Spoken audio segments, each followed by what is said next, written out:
Joseph Kosuth's 1 and 3 chairs is the most textbook introductory example to conceptual art, which is why I'm making a video on it. It is brought up over and over again as it is fairly easy to understand, and it touches upon a number of characteristics that are definitive of conceptual art that emphasizes the concept above all other perceptual content. It is associated with a dematerialization of art, and that since the concept is dominant, the art is, as the critic Lucy Lepard described, transported by the artist. It is held within the artist. The physical constitution of the art is not important. To substitute one chair with another would not diminish this work. This dematerialization is often contextualized as a flight away from the commodity form. And if you listen to Kosuth talk about his motives and his values as an artist, the flight away from the commodity form is paramount to the justification of his work. So to consider the actual work in question here, there are some fairly obvious ingredients. Everything is in a 1-to-1 ratio. Here is a chair. Here is an image of a chair. Here is the written definition of a chair. And so you have three different representations of a chair. I emphasize representations because, of course, you're not allowed to sit in the chair. If he offered a chair that you could sit in and actually look at the work, I mean, that would even be more meta. But the Museum of Modern Art does not want you to do that. You're not allowed to sit in this chair. There are a lot of potential conversations to be had here. For example, what is the concept of a chair?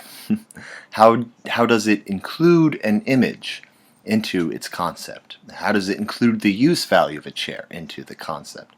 What constitutes a chair? This is what Kosuth's work is all about. It's about language and meaning, art and meaning, abstract concepts, and how they are applied to physical reality. He's a very meta kind of guy. And before I poison the well regarding his work, I should say that there are a lot of interesting philosophical discussions that this touches upon.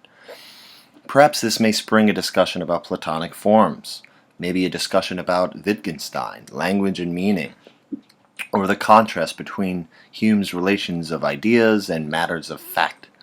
You could talk about Kant's critique and how the physical form of a chair conforms to our knowledge of how it can be used.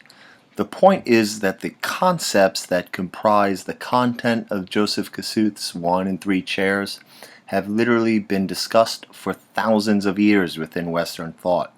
What does Kosuth bring to the discussion? Not much. He brings an obvious one-liner. He arranges an installation that could simply be described verbally to achieve the same conceptual end. To quote Kosuth, art is making meaning.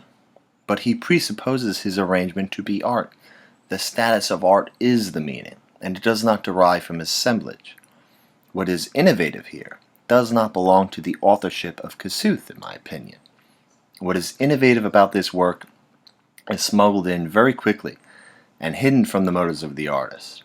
What is innovative is how the institution takes claim over meaning. The institution makes meaning, not Kosuth, not art. What do I mean? Anyone familiar with the discussion around this work will mention the importance of the art context, that by placing the chair in the gallery, it becomes art. For me, this means that the institution creates meaning ex nihilo.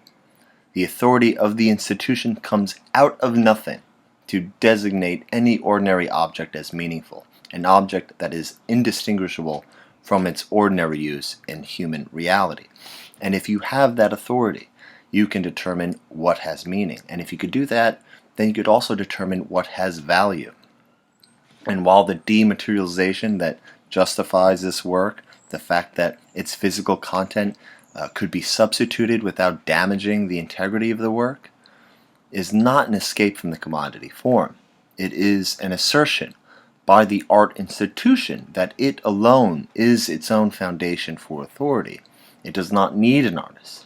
The institution, the curator, determines what is art. It determines what has meaning. Therefore, it determines what has exchange value. And it does so without providing a use value as a usable chair would. And it does so without serving the demand of a consumer.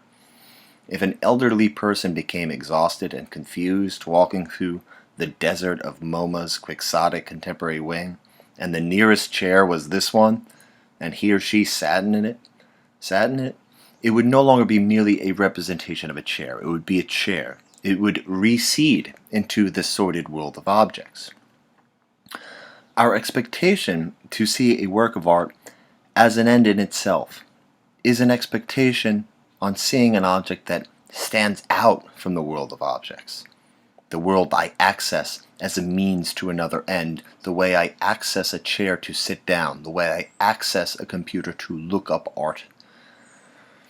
Since the institution instantiates this assembly as a work of art, and it does so out of nothing, it renders the artist useless. The artist is unnecessary. Kosuth's act of assembling these representations is an act of curation, and this act of curation endorses the authority of the art institution. He has skipped over the role of the artist. The role of a curator is retrospective. It reflects on what has been done and organizes the creative act so that it may be seen in the context of the larger scheme of things, a context that reinforces the meaning and the motive of the work. A more consistent, more durable understanding of the artist in relation to an art object would place the artist as the originator of the meaning. That the artist manipulates a medium to transform it into something that stands outside the ordinary world of objects.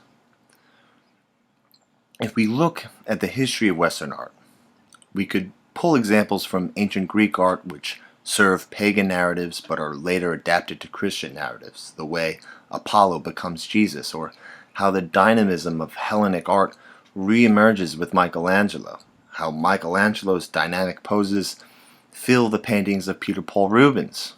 There are endless examples of how the power of art, the achievement of art, to become more than a mere object, is the source of meaning that is ascribed to it. The way in which art becomes reappropriated by a new power system, the way Christian art took from pagan art, means that the authority held within such examples from history precedes the authority of the institution. It shows how the power of the institution comes from the art, not how the power or status of the art comes from the institution. Kosuth's 1 in 3 chairs is a top-down source of meaning as opposed to a bottom-up source of meaning. Its status as a work of art is bestowed onto it by the institution in which it is placed.